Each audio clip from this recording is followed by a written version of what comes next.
이제 문단 볼 거예요. 한 장 넘겨서 우리 문단 넘겨보시면 우리 몇 쪽이죠? 네, 하나 더 넘겨주세요. 12쪽. 12쪽에 이제 3개의 문제가 있죠. 그래서 이 3개의 문제에 우리가 앞서 공부했던 같음, 다름, 상하, 순서가 다 녹아들어 있다고 생각해 주시면 되고, 그 중에 어떤 하나가 이제 좀 크게 작용한다, 이렇게 봐주시면 됩니다. 그럴 때 거기 12쪽 보시면 아마 모드 T라고 되어 있죠. 제일 위에 모드 T라고 되어 있지 않아? 모드 T는 티처예요. 제가 여러분들에게 이제 보여줄 거고, 한 장 넘겨보시면 이제 모드 S가 있을 겁니다. 모드 S는 여러분들이 한번 해보는 겁니다. 아시겠죠? 네. 그러면 다시 12쪽. 12쪽을 보는데 지금 바로 설명하는 것보다는 제가 시간을 한 2분 정도 드리고, 문제는 풀지 마시고 3분 정도 드릴 테니까 그 3개의 문단 1, 2, 3번 지문만, 본문만 한번 읽어봅니다. 시작. 문제는 안 푸셔도 돼요. 그냥 내용만 봐주시면 돼요. 어떤 내용인지 대략.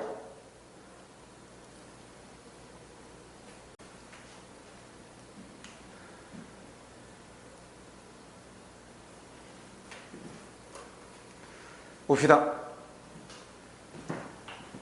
재정이 첫 번째. 따옴표도 있고 은면이 붙었으니까 이거는 재정의에 대해서 얘기하려나 보다. 재정의는 방향기억이 헝클어진 상황에서도, 우리가 이제 글을 읽을 때 지금 도 봤는데 또 뭐가 있냐면 도만 항상, 지금 글을 읽을 때 도만 항상, 이거는 여러분들이 항상 주의해서 봐야 될 표현이에요. 특히 도의 경우는 이거는 포함시키는 거지. 그러니까 여기서 보면 헝클어진 상황에서 도라고 얘기했으니 헝클어지지 않은 상황에서도 할 수 있다, 이제 그게 되는 거고, 만약에 지금 도가 아니라 만이라고 써있다면 방향기억이 헝클어진 상황에서만, 그럼 그 외의 상황에서는 관련이 있다 없다요? 관련이 없다가 되는 거지. 그래서 도, 만, 항상 이런 표현을 보면 한 번 더 생각을 해주세요. 다시, 방향기억이 헝클어진 상황에서도 장소의 기하학적 특징을 활용하여, 방향기억이 헝클어져. 그래서 기하학적 특징. 지금 끊고 난 다음에 표시한 거야. 다시, 우리가 읽으면서 이것이 정보인지 아닌지 판단하기가 어려워. 읽고 난 다음에, 끊고 난 다음에 판단해야지. 방향을 다시 찾는 방법이다. 재정의는 방향을 다시 찾는 방법이래. 이런 상황에서 이런 거를 통해서. 예를 들어,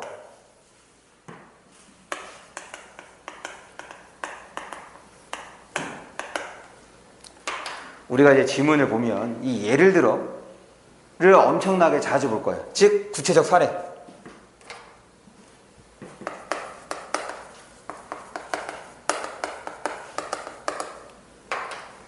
이 구체적 사례는 핵심 정보는 아니야. 그러니까 우리 과제하면 지금 우리 지난 시간 과제가 중심 내용을 간단하게 적어보는 것이 과제였죠. 주어진 것들에. 그럴 때 그 과제들의 공통점을 봐봐. 지금 수식하는 말, 그 다음에 구체적인 사례, 예시, 이런 것들은 중심 내용이 다 어떻게 됐어? 배제됐어. 걷어냈단 말이야. 요약할 때 방금 얘기했던 이런 대상들은 다 뭐라는 거야? 핵심 내용이 아니라는 거야. 그래, 예를 들어 핵심 내용이 아니야, 대충 읽어도 돼. 그런데 우리가 지문을 이해하기 위해서는 이 예를 들어를 여러분들이 좀 신경을 써서 봐야 됩니다. 얘는 2가지로 나눠서 접근을 할 거예요. 예를 들어를 봤어. 이거야. 예를 들어를 구체적 사례를 넣어주는 이유는 되게 단순해. 정말 여러분들이 내용을 잘 이해하기 바라는 마음에서 넣어주는 거야. 그거를 충분히 이용해야 합니다. 예를 들어서 지금 앞에 있는 내용이 어렵지 않아. 봐봐. 지금 여기까지, 재정의는 방향을 다시 찾는 방법이래. 뭘 이용해서? 기하학적 특징이래. 그럼 이때 기하, 여러분들이 알고 있는 기하학 뭐야? 기하하면 뭐 생각나? 기하학. 우리 중학교 때 기하학 배우잖아. 안 배우나? 배울 텐데? 도형의 그 외심, 내심, 무게중심 이런 거 안 배워? 아닌가? 그게 기하학이야. 도형이 바로 이제 기하학이라고 생각해 주시면 돼요. 그러니까 우리가 알고 있는 요 문장을 보면 특별히 어려운 게 없어. 기하학이니까. 도형이구나. 장소의 생김새. 생김새를 통해서 지금 방향을 다시 찾는 것이 재정이구나 이렇게 생각이 됐어. 그럴 때, 즉, 여기 봐봐. 앞에 나오는 내용이 어렵지 않을 때예요. 지금 앞선 내용이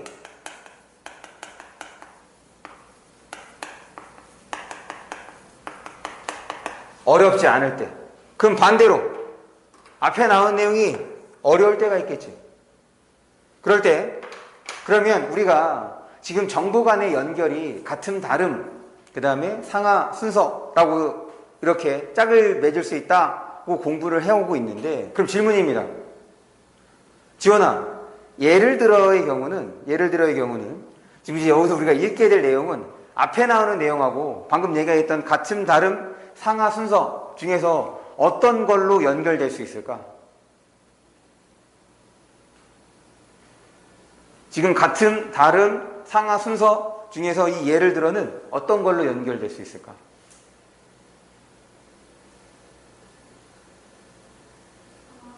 상하?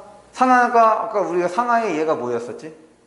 꽃, 진달래, 민들레, 그 다음에 꽃받침, 암술, 수술. 지금 얘가 그런 건가? 예를 들어가?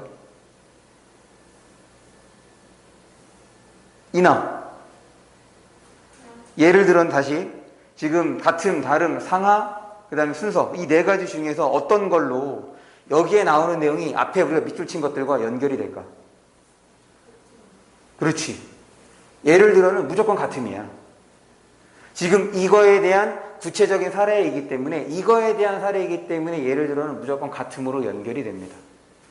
그럴 때 앞에 내용이 어렵지 않아. 앞에 내용이 어렵지 않으면 이거 확인이야.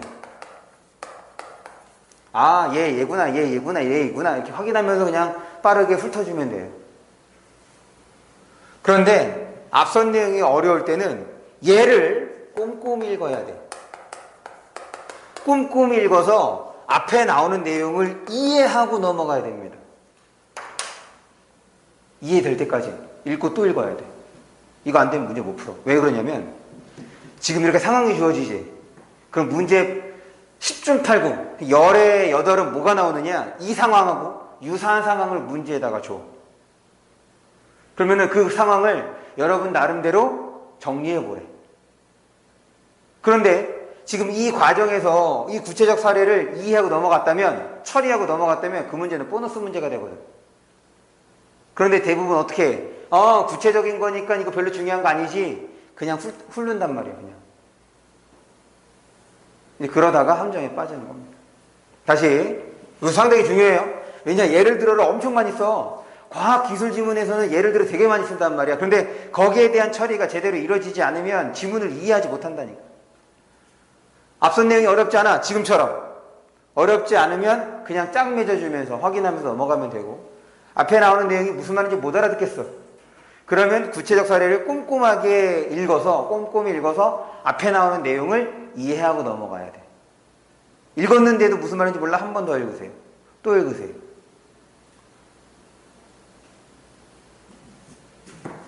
봅니다.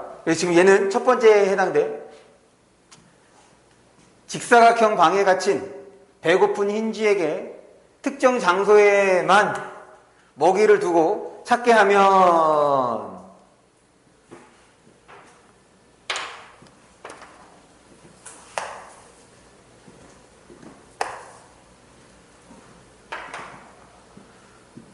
활용하여 찾는데, 다시 특정 장소에만 먹이를 두고, 그러면 지금 활용하여 찾는데 그러면 이 특정 장소가 바로 뭐가 되는 거야? 방향과 관련되는 거지. 목적지가 되는 거니까. 목적지가 되는 거고 그 다음에 활용하여 찾는데 그럼 이 앞에 문장에서 활용하는 게 뭐였어? 승우야 뭐? 그렇지. 장소의 기하학적 특징을 활용한다고 했던 거지. 그러니까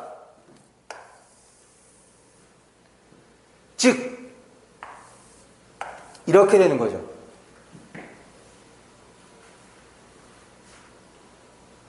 봐봐. 내가 왜 앞에서부터 밑줄을 쳤냐면 여기 봐봐, 여기 봐봐.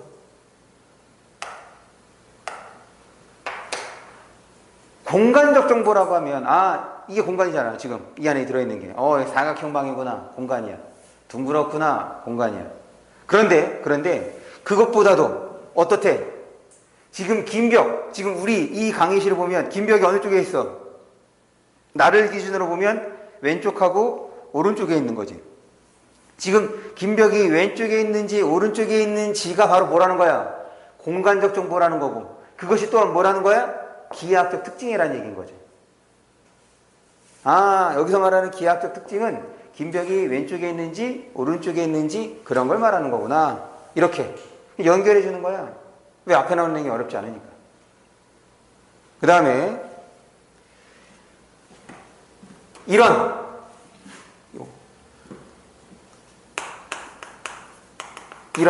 지시표현.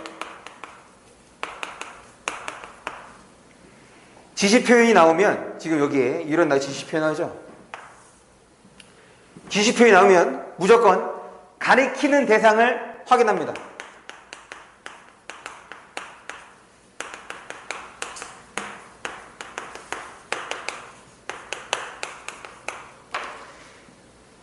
지시표현.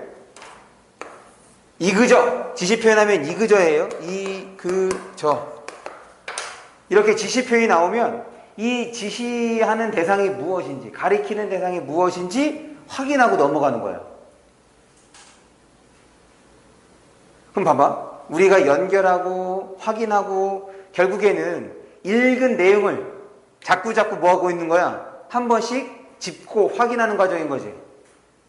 그럼 시간이 당연히 오래 걸릴 수밖에 없어. 근데 여기서 말하는 오래는 그냥 읽는 것보다 기껏 해봐야 30초, 1분 정도밖에 차이가 안 나.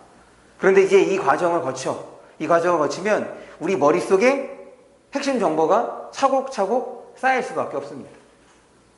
왜냐? 중요한 정보니까 한 번 더 짚어주고 중요한 정보니까 우리가 연결했던 거고 중요한 정보니까 지문에서 한 번 더 가리키는 거란 말이야. 그거를 우리가 확인하는 거라고. 봐봐. 이런 정보래. 그럼 이런 정보 뭘 말하는 거겠어?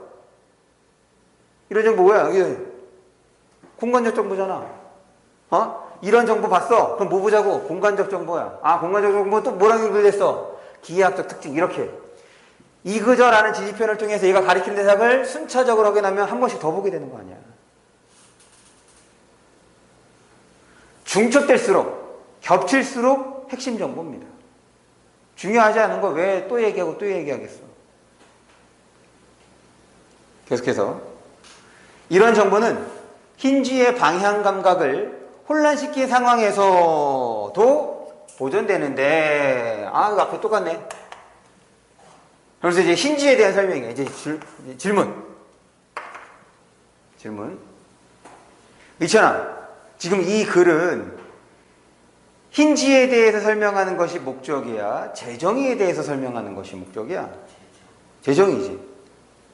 그러면 승우야, 이 글에서 힌지에 대한 정보는 핵심 정보일까? 핵심 정보가 아닐까? 그렇지. 그런데 지금 이 글 자체에서 이거야. 이거 우리가 이제 문제를 풀기 위해서 지금 지문을 읽는 거잖아. 이 글에서 언급이 됐어. 언급이 됐으니 당연히 선택지에 나올 가능성도 있는 거야.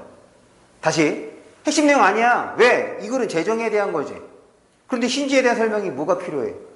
그럼 힌지에 대해서도 뭐만 우리가 처리하면 되는 거냐? 재정의와 관련되는 것만 처리하면 돼. 재정의가 핵심 정보인 거니까. 근데 내가 왜 이 얘기를 하냐면 여러분들이 이제 글을 읽을 때 이거 꼭 기억하세요. 글을 읽을 때 모든 내용을 다 기억하려고 하지 마세요. 다 기억할 수 없습니다. 우리가 지문에서 기억할 만한 내용은 한 70% 선이야.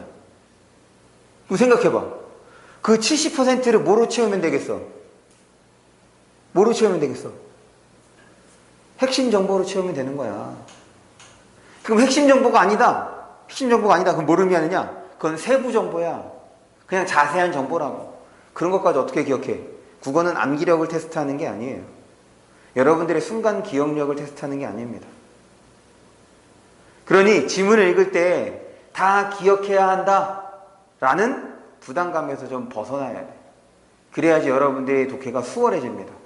다 기억할 수 없어. 일부러 이렇게 쓰는 거야. 여러분들 헷갈리려고. 볼까?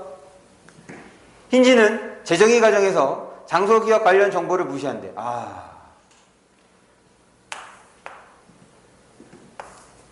힌지에 대한 정보죠.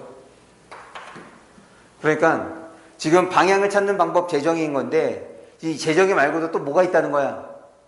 재정의 말고도 장소기억 관련 정보도 있다는 거지. 장소기억 관련 정보와 관련되는 길 찾는 방법이 있다는 얘기인 거잖아. 여기에선 기하학적 특성과 공간적 정보만을 활용한다고 얘기하고 있으니까. 계속. 하지만 최근 연구에 따르면 원숭이는 봐봐. 앞에서 힌지 얘기하고 지금 원숭이 얘기해. 그러면 하지만 나왔어. 그러면 힌지랑 원숭이에 뭘 드러내는 거겠어? 지금 이 부분에서. 이 부분에서 뭘 드러내는 거겠어? 그렇지. 차이점이야. 그럼 다시. 이 글에서의 핵심은 재정이야? 힌지랑 원숭이야? 재정이잖아. 그런데 헷갈리라고 넣어놓은 거라고. 그럼 우리가 이 글을 여기까지 읽었을 때 이게 한 편의 글이라고 좀 전제를 하자. 가정하면 여기서 우리는 뭐만 기억하면 돼? 재정의는 이런 거야. 기하학적 특성하고 공간적 정보, 빈벽이 오른쪽에 있는지 왼쪽에 있는지 정보를 활용하는 건데 지금 이 재정의는 누구도 이 재정의와 관련되는 사례로서는 힌지와 원숭이가 나왔네. 그걸로 끝이야. 우리 머릿속에는. 왜? 힌지에 대한 정보와 원숭이에 대한 정보는 핵심 정보가 아니니까. 그런데 처음 나오는 정보잖아. 지금 이 글에 전혀 언급이 안 된 처음 나오는 정보지. 읽었으니까 표시를 하긴 하는 거야. 그러다가 문제에서 나오면 힌지 원숭이 나왔어. 선택지의 대가리가 선택지의 주어가 힌지야. 원숭이야. 그러면 지금 우리 머릿속에 뭐가 있었어? 재정이 그 다음에 재정일 때 원숭이 힌지 나왔지. 이게 끝이라고. 그러면 힌지 나왔어. 선택지에. 그럼 이제 어떻게 해야 돼? 재정의로 돌아와서 힌지와 관련된 우리가 표시한 힌지와 관련된 정보를 확인하고 문제 가야죠. 그런데 우리 객관식 문제지.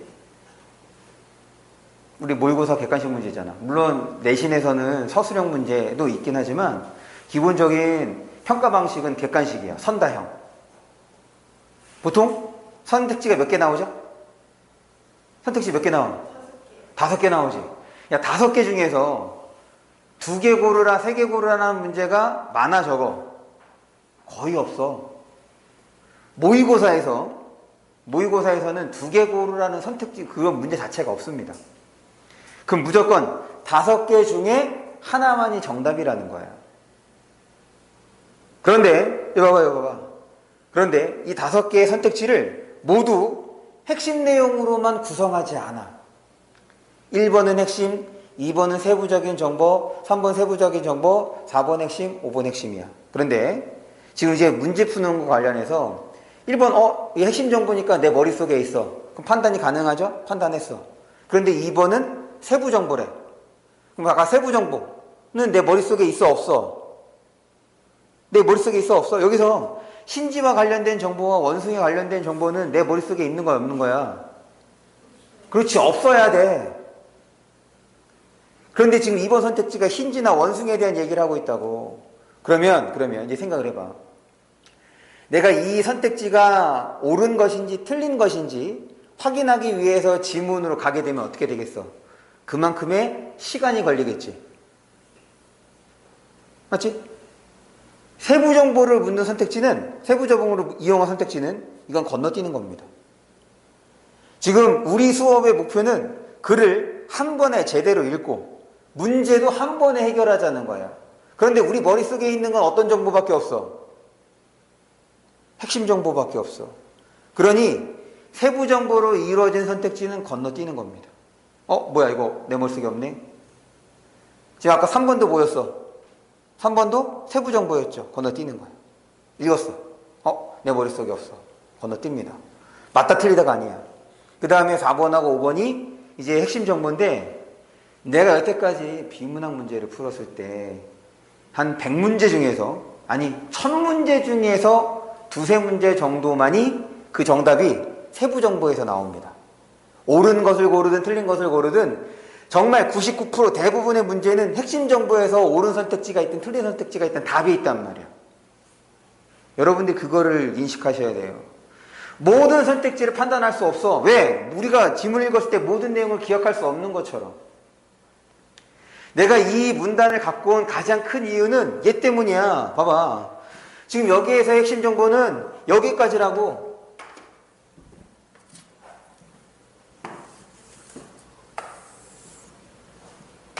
지금 이 분량의 한 절반가량이, 이 분량의 절반가량이 재정의와 직접적으로 관련된 게 아니란 말이야. 그런데 넣어놨어. 왜? 이거 이렇게 정보를 넣어주면 여러분 어떻게 생각해? 다 기억해야 된다고 생각한다고. 그러니 독해 속도가 더디지. 그리고 핵심 정보가 아니니까 제대로 정리가 안 돼, 머릿속에서. 그러니 문제 풀 때 어떻게 돼? 지문으로 또 돌아와. 그럼 지문으로 돌아오는 것만큼 뭐가 문제야? 시간 소모가 문제가 되는 거야.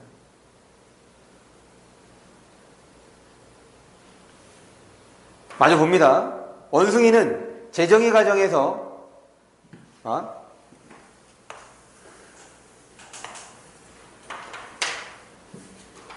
지금 앞에서 설명 방식이 똑같죠? 무슨 말이냐면 공간적 정보, 김벽이 오른쪽에 있는 제 같은 공간적 정보가 기하학적 정보랑 연결이 됐어. 지금 장소기억 관련 정보도 지금 어떻게 된 거야? 벽 색깔이 장소기억 정보가 되는 거구나. 이렇게 연결이 되는 거지. 그런데 도수인데 뭐에서? 재정의 과정에서. 그러면 원숭이는 재정의 과정에서 장소기억 정보랑 그 다음에 기하학적 정보를 활용한다는 얘기인 거지. 반면에 쥐는 뭐만? 정보를 무시하고, 그러니까 쥐는 재정의와 관련된 정보만 활용한다는 얘기인 거네. 됐어? 그런데 지금 이 내용은 이 문단과 관련해서 핵심이 아니야. 근데 재밌는 건 내가 이게 글 전체에서 따온 거라고 그래 있잖아. 첫 번째 문단은 뭐에 대해 설명하느냐? 여기 봐봐. 첫 번째 문단은 장소기억 관련 정보를 설명을 합니다. 그리고 얘가 두 번째 문단이야. 그럼 세 번째 문단은 다른 게 나와. 그러니까 동물들이 길을 찾는 방법 세 가지를 설명하는 거야. 처음에 장소기억 관련해서, 두 번째 재정의 관련해서, 세 번째는 경로적분이야. 그러면 우리가 글을 쉽게 쓴다고 하면 어떻게 돼야 돼? 지금 장소기억 정보는 어디 있어야 돼? 얘 1문단에 있어야지. 이거 2문단에 나오면 안 되는 거잖아. 그런데 2문단에 써준 거야. 이게 지랄 같은 거라고. 우리가 책에서 보는 것처럼 글을 쉽게 써주지 않는단 말이야. 너희들 골탕 먹이려고. 니네가 이런 글들을 보다가 시중에 있는 그냥 책을 보면 책이 너무 쉬워. 왜냐? 이렇게 쓴 글이 없어. 얘는 문제를 내기 위해서 교수와 국어 선생님들이 한 달간 공을 들인 문제거든. 지문이야. 이렇게 쓰면 애들이 너무 쉽게 내용을 파악할 것 같아. 한번 순서를 좀 뒤집자. 순서를 뒤집는데 흐름이 이상하면 안 돼. 대박인 거지. 제가 생각할 때 우리나라에서 가장 좋은 문제는 수능입니다. 공무원 시험? 아니. 로스쿨? 그 다음에 사법고시? 아니야. 우리나라에서 가장 좋은 문제, 가장 좋은 질문은 수능이야. 정말 우리나라 최고의 전문가들, 권위자들이 모여서 만든 질문이거든. 틈이 없어. 그런데 일부러 이렇게 썼다는 거야. 왜? 문제 내려고. 얘를 1문단에서 썼으면 굳이 문제가 어렵지도 않아. 지금 문제 볼까요?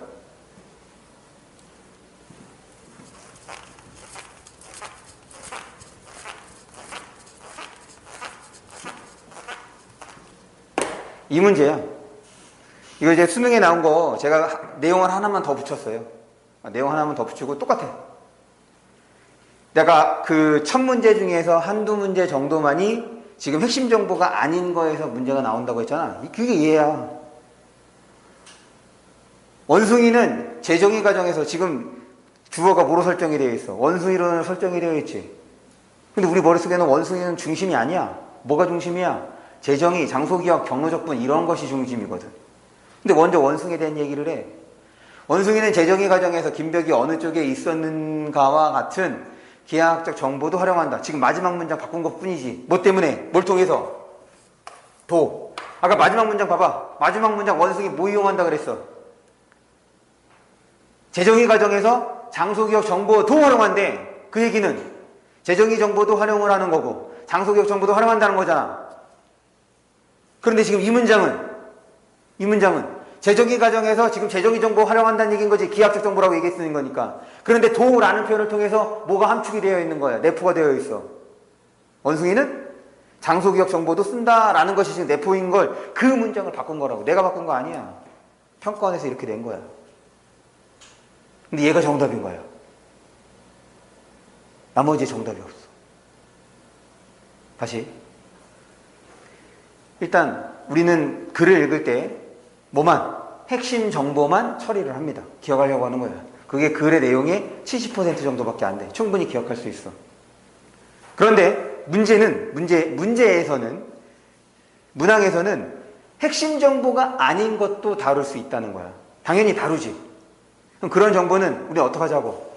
건너뛰자고. 거기에서 답이 나올 가능성이 1000분의 1 정도밖에 안 되니까.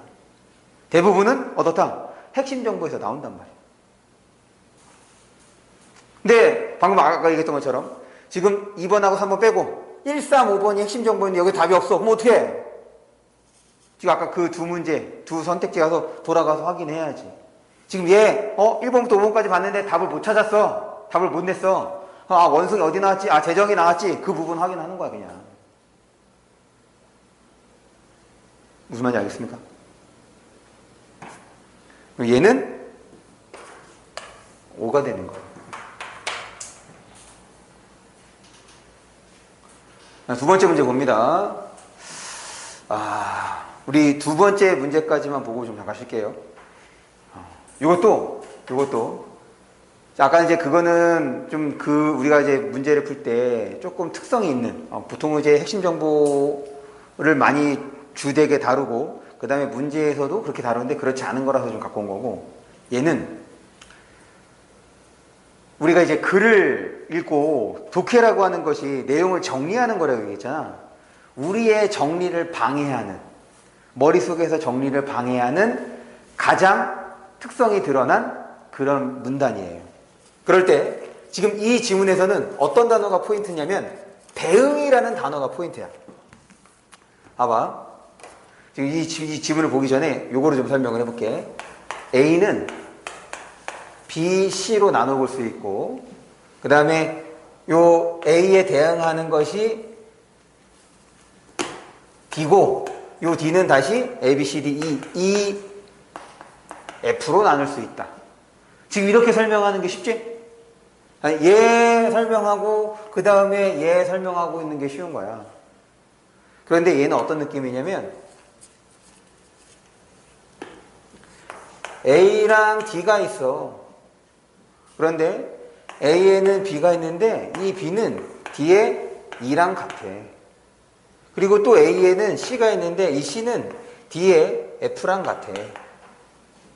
이런 식인 거예요. 그러니 이게 머릿속에서 제대로 정리가 안 돼. 그리고 이 관계를 알려주는 키워드는 대응이라는 말입니다. 우리 대응 수학에서 많이 쓰죠. 함수할 때 1대1 대응. 그럼 대응이라는 얘기는 뭐냐면 어려운 게 아니야. 짝이야, 짝. 대응은 짝이라는 거야. 다시 기억해 두세요. 대응이라는 말은 짝을 이룬다는 겁니다. 그러면 지금 간단하게 이 글이 어려운 이유를 좀 봤는데 본격적으로 좀 볼게. 그림 이론에서 명제에 대응하는 사태는 지금 사태에 대한 설명인 거지? 은는에 대한 거야. 사실이 아니라 이런 게 함정에 빠지지 말아야죠. 뭐뭐가 아니래. 그러면 사실은 사태에 해당하는 정보가 아닌 거잖아. 사실이 아니라 사실이 될 수 있는 사태는 논리적 가능성인데 사실이 될 수 있는 거래. 따라서 언어를 구성하는 명제들은 봐봐. 이번엔 뭐에 대한 얘기야? 명제에 대한 얘기인 거지. 지금 앞에 사태에 대한 건데 명제에 대응한다. 아까 대응해. 그럼 대응은 아까 뭐라고 얘기했어? 짝이라고. 지금 저 문장을 통해서 머릿속에 명제와 사태의 대응 관계가 이렇게 나눠져야 돼. 그러면서 지금 사태는 뭐라고 되어 있어? 사실이 아니라 사실이 될 수 있는, 얘는 사실이 될 수 있는 논리적 가능성이래. 그러니 명제는 사실적 그림이 아니라 봐봐. 전개 방식도 똑같아. 논리적 그림이래. 그럼 얘는 논리적 그림. 계속 사태가 실제로 일어나서 사실이 되면 그럼 사태가 어떻게 되나? 사실이 될 가능성인데 그러면 이제 사태는 두 가지가 있을 수 있는 거네. 하나는 사실이 될 가능성 아니지. 가능성인데 얘가 실제로 사실이 되면 그것을 기술하는 명제는 참이 되지만 지금 얘가 실제로 사실이 되면 그 명제는 뭐가 되는 거래?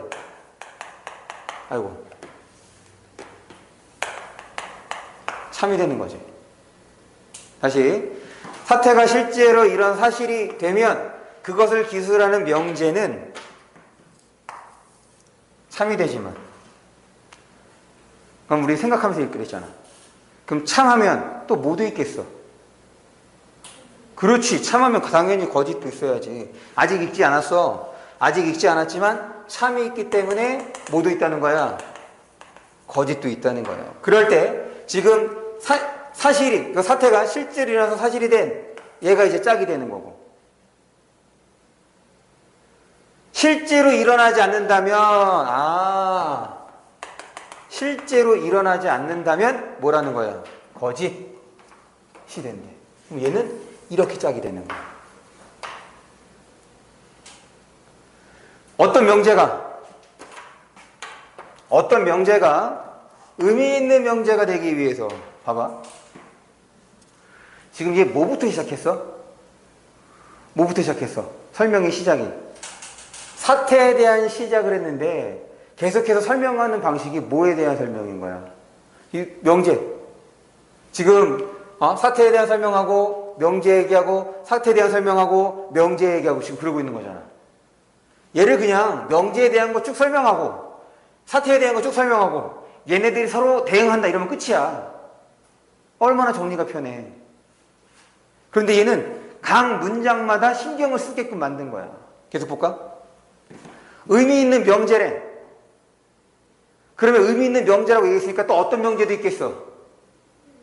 그렇지. 의미가 없는 명제도 있는 거야. 그런데 여기 봐봐. 여기서 주의할 게 있어. 지금 의미 있는 명제니까 여기가 최고야. 여기 봐봐. 잠깐만. 여기가 최고야. 그래서 지금 먼저 얘기한 것이 이 명제는 참인 명제와 거짓인 명제가 있대. 그래서 이제 뭐가 튀어나왔냐면 의미 있는 명제가 튀어나왔어. 그럼 이제 의미 있는 명제는 일단 어디에 위치하는 것이 적절하겠어? 지금 순서를 봐봐. 얘네 설명하고 이렇게 설명하고 있는 거잖아. 그럼 순서를 본다면 어디에 있는 것이 적절하겠어? 참이나 거짓의 밑에 있어야 될 거 아니야. 이게 일반적인 거 아닌가? 아니 지금 이렇게 설명하고 지금 이렇게 설명하고 있는 거잖아. 그러면 의미 있는 명제의 위치는 당연히 이쯤에 있어야지 우리가 이해하기가 편할 거 아니야. 예상이 가능한 거지 예측이 가능한 거고. 그런데 이 구조를 틀어버린다고. 봅니다. 의미 있는 명제가 되기 위해서는 그 명제가 실제하는 대상이나 사태에 대해서 언급해야 된대.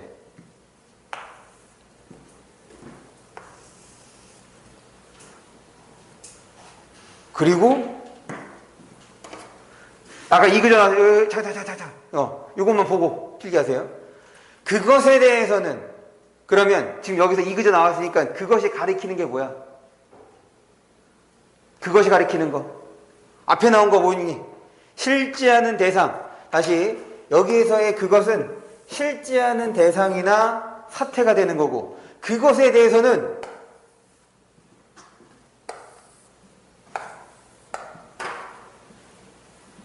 참거짓을 따질 수 있대.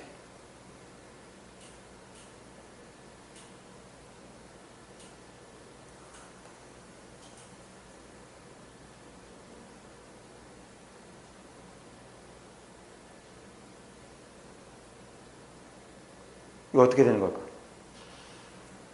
참거짓 어디에 튀어나왔어? 참거짓 어디에서 튀어나왔어? 명제 다음에 튀어나왔지. 그래서 지금 우리 이렇게 정리했던 거 아니야? 그런데 지금 이 문장을 따르면 참거짓을 따질 수 있는 명제는 어떤 명제인 거야? 그렇지. 참거짓을 따질 수 있는 명제는 어떤 명제인 거야? 의미 있는 명제가 되는 거야. 지금 설명 이렇게 했는데 지금 이거 다음에 설명한 이 의미 있는 명제는 실제 위치는 여기가 아니라 지금 여기에 들어가야 된다는 얘기인 거지. 정리해볼까?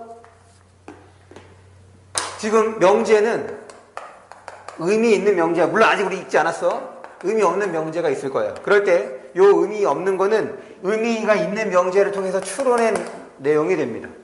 그리고 여기에 대해서 지금 참과 거짓을 따지는데 됐어? 그러면 아까 어떻게 됐어? 이 사태랑 명제가 짝을 이룬다며 그럼 얘는 어떻게 돼야 돼? 얘도 어떻게 돼야 돼? 지금 짝의 위치가 줄이 맞아 안 맞아? 안 맞아. 그러니까 의미 있는 명제에 해당하는 뭐가 들어가야 돼? 실제하는 대상이나 사태. 그러면 실제하지 않거나 일어나지 않은 것 이렇게 된다는 얘기인 거지. 그럴 때 실제하는 게 얘랑 짝인 거고 의미가 없는 것이 얘랑 짝인 거고 그래서 얘가 실제하는 것이 어떻게 실제로 일어나거나 실제하는 것이 실제로 일어나지 않는 것. 그럴 때 실제로 일어나면 참, 거짓.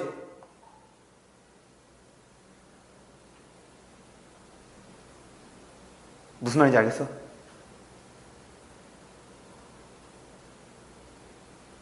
그럼 내가 이거를 이렇게 바꿔볼게. A, B, C, D, E. 그러면 처음에 설명은 A, 그 다음에 D, E, 그리고 그 다음에 B를 설명했단 말이야. 그런데 문맥상 실제 B의 위치는 여기였던 거거든. 그러면 얘는 어떻게 설명하는 거 쉽겠어? 아, 명제에는 의미 있는 명제와 의미 없는 명제가 있는데 의미 있는 명제는 참과 거짓으로 나눌 수 있고 이에 대응하는 것은 이렇게 된다. 이렇게 설명해야지 쉬운 거잖아. 근데 이 구조에서 이 순서를 뒤집은 거예요. 이것 때문에 비문학 그 독서 한 지문의 정답률이 40%가 나와. 국어에서의 정답률이 40%라는 얘기는 이거 거의 찍었다는 거예요. 선생님 40% 정답률이 40%라는 얘기는 뭐야? 60%만 못 맞췄다는 얘기인 거잖아요. 이렇게 많이 우리가 보통 1등급은 4%까지고 2등급은 11%까지인 거니까 뭐 그렇게 어려운 거 아니지 않느냐? 아니야. 국어에서는 정답률이 70%만 안 돼도 정답률이 70%만 안 돼도 상해 문제입니다. 가장 난이도가 높은 거예요. 근데 보통 그런 문제는 어디서 나오느냐? 문법 문제에서 나와요. 근데 얘는 비문학에서 나온 거야. 바로 이 부분 때문에.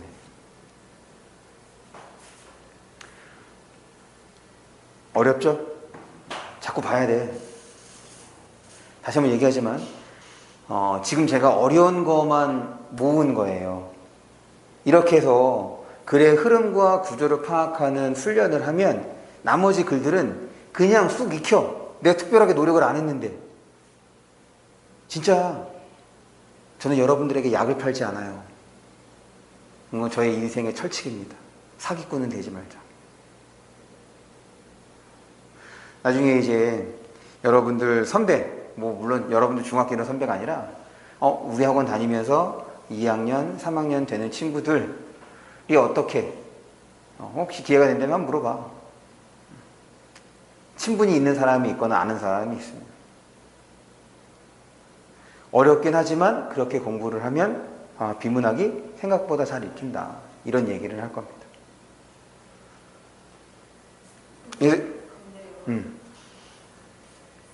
사태가요. 지금 실제하는 사태랑 실제하지 않은 사태랑 나눠진 거잖아요. 그렇죠.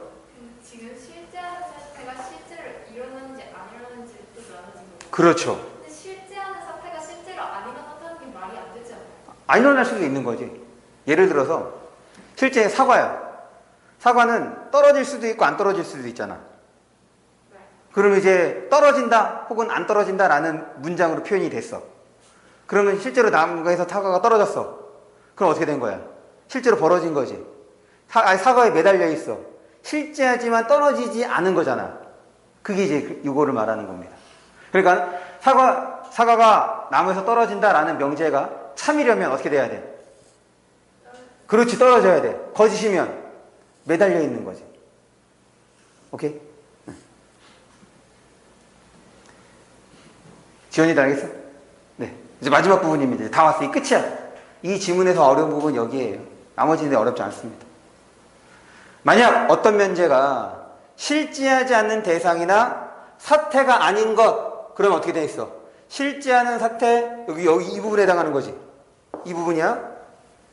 사태가 언급하면 그것은 이제 나오네. 그것은 의미 없는 명제. 우리가 요게 이렇게 짝을 맺어지는 것이 마지막 부분에 나오죠. 그것에 대해 참것을 따질 수 없대요. 참것을 따질 수 없어. 왜? 참것이는 의미 있는 것만 따질 수 있는. 따라서 경험적 세계에 대해 언급하는 지금 이 마지막 문장에서의 포인트는 예죠. 의미 있는 것이 된다. 언급하는 명제만이 의미 있는 거래. 그러면 경험적 세계, 이 경험적 세계라는 정보는 의미 있는 것이 된다라고 얘기가 됐으니 경험적 세계는 어떤 거와 같음으로 연결이 되느냐? 바로 어디 있어? 예. 왜? 의미 있는 것. 아까 의미 있는 것은 사태에 해당하는 거 봐봐. 지금 명제, 여기서 끊어야지. 명제만이 의미 있는 거래. 경험적 세계는 그럼 바로 뭐에 해당하는 거냐면 사태에 해당하는 거죠. 그런데 의미 있는 것이 된다고 얘기를 했으니 사태 중에서도 어떤 거? 실제거나 그 다음에 사실이 될 가능성이 있는 것. 그것이 바로 뭐라는 거야? 경험적 세계라는 거지.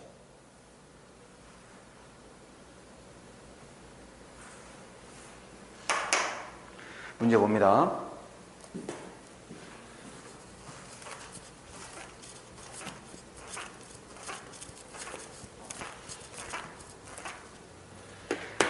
명제는 사태의 논리적 그림에 해당한다. 그럼요.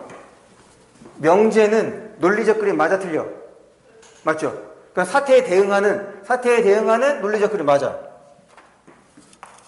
해당하며 경험적 대상.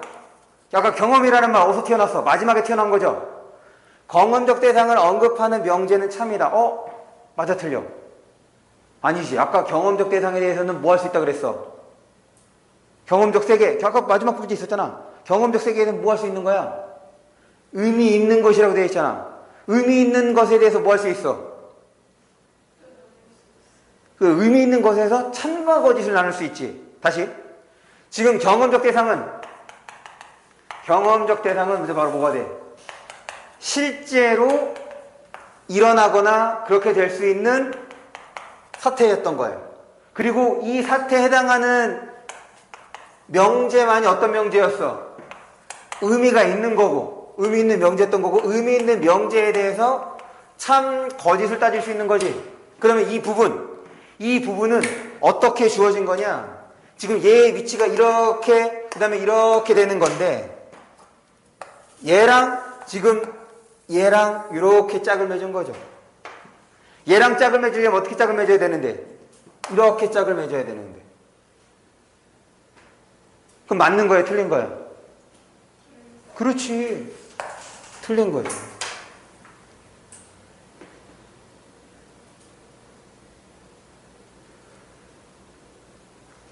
많이 어려운 거예요, 이거.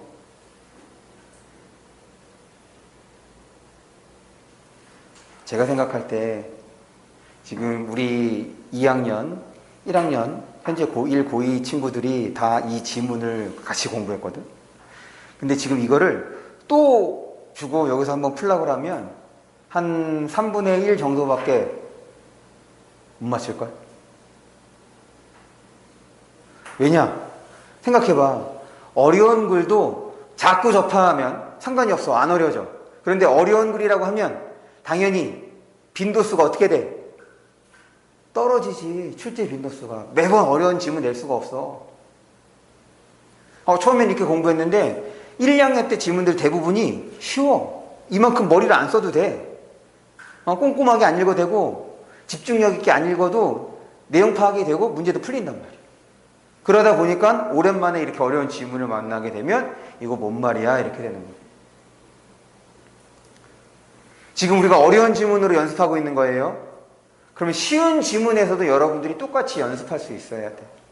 그게 바로 과제집에 들어있는 겁니다. 지금 과제집에 있는 문장들은 안 어렵잖아.